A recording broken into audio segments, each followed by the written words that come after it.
En fait, quand on a traversé la Chine, on s'aperçoit, comme tout le monde sait, que les 8/10 de la Chine, c'est la campagne. Et ça, c'est très important parce qu'il y a un contraste encore plus énorme avec les villes que dans les autres pays. Et il y a un phénomène nouveau, c'est l'exode rural.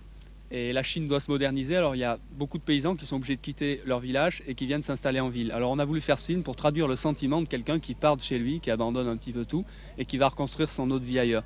Alors moi je voudrais rajouter que c'est un film qui a été tourné en moins d'une journée parce qu'on a eu énormément de problèmes pour avoir l'autorisation de tourner dans une usine. Et en Chine c'est un peu partout pareil, si on veut faire des plans au bord de la route ça va.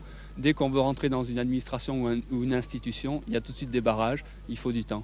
C'est un fait que les équipages ont eu beaucoup de difficultés pour tourner leur reportage en Chine car les autorisations sont nécessaires pour entrer dans beaucoup d'endroits et cela les a un peu handicapés. Un très beau titre pour le film proposé cette semaine par Antenne 2, Promesse de bonheur.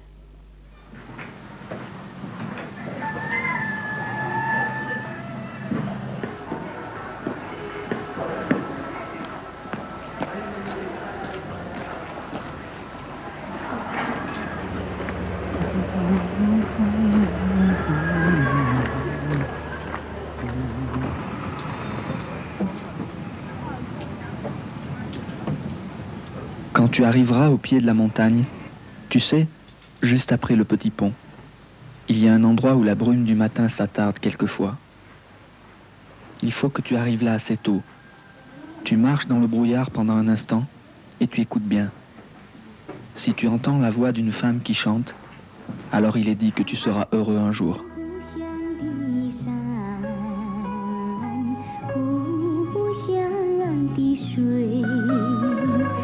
Le jour est à peine levé et je marche tout seul dans les rizières en me répétant cette histoire que me racontait mon père. Je le revois assis à côté du feu, enveloppé dans son gros manteau. Est-ce qu'il croyait vraiment à son histoire? Il fait froid et mes sandales de paille sont trempées par la rosée. L'air est calme. Et pourtant c'est la dernière fois que je vois ces paysages qui sont le décor de toute ma vie. Ces petits sentiers au flanc des collines, ces grandes rangées d'arbres qui au loin ressemblent à des personnages immobiles, et puis ces maisons en briques rouges, aux toits de tuiles et aux portes basses. Maintenant j'aperçois au loin un nuage de brume qui flotte dans les bambous. Peut-être qu'il avait raison mon père. Il faut absolument que j'arrive là-bas avant que le soleil se lève. Je marche en pensant à mes amis. Hier encore, j'étais avec eux. J'ai d'abord vu 3 petits points à l'horizon. Puis ils se sont rapprochés sur leur vélo et nous nous sommes croisés sur le chemin. Hier, c'était déjà la lumière de l'automne. Bientôt, la neige tombera sur mon village. Le silence de l'hiver dans cette campagne chinoise. Et tous ces parapluies qui s'agitent sur les sentiers. Le clapotement des gouttes de pluie dans les gamelles. Le sifflement du vent qui galope à l'horizon. Tout cela va me manquer. Ce matin, le village était vide, seulement l'odeur de la terre humide dans les rues. À la maison, personne n'était levé. Je me suis senti seul tout à coup. Maintenant, tout se mélange, tellement j'ai peur d'oublier. Ça y est, j'arrive dans cette forêt dont parlait mon père. C'est exactement comme il m'avait dit. Toujours cette légende qui trotte dans ma tête. Et si c'était vrai, cette promesse de bonheur? Demain, je pars à la ville pour travailler dans l'industrie. Je sais bien que ma vie va changer. Mais qu'est-ce que je serai dans 10 ans?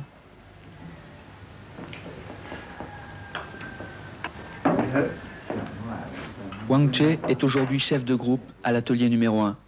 Il est un des 120 000 ouvriers de l'usine sidérurgique de Wuhan. Et dans 2 ou 3 ans, il espère avoir quelques jours de vacances pour retourner voir la brume, le matin, dans la campagne chinoise.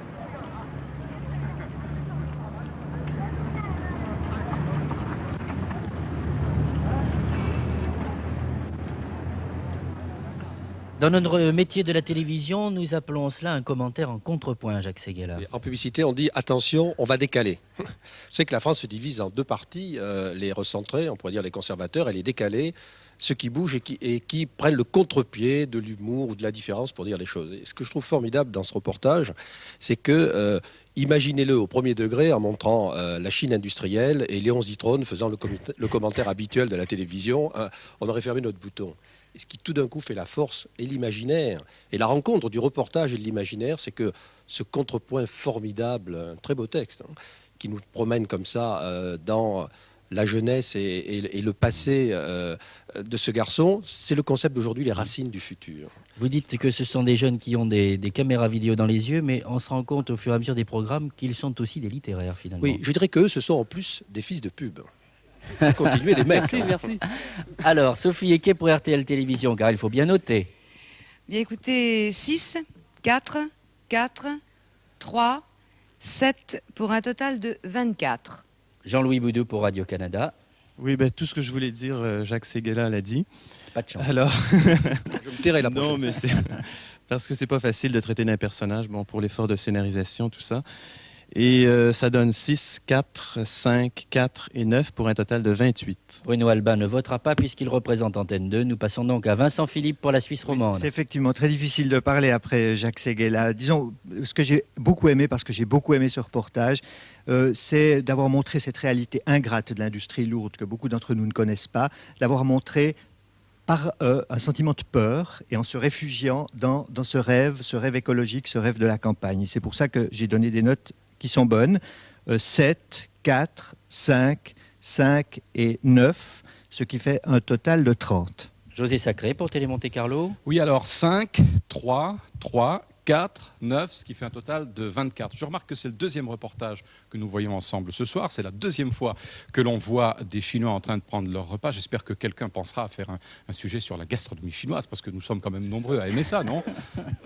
Envoyez les baguettes. 106 points. 106 points. Voilà pour vous, messieurs d'Antenne 2. Une petite réaction peut-être? Je suis content que ce décalage plaise, justement, ce dont vous parliez tout à l'heure, parce que c'est le parti pris qu'on avait choisi pour ce film. Et puis, on ne sait jamais trop comment ça va passer, quoi.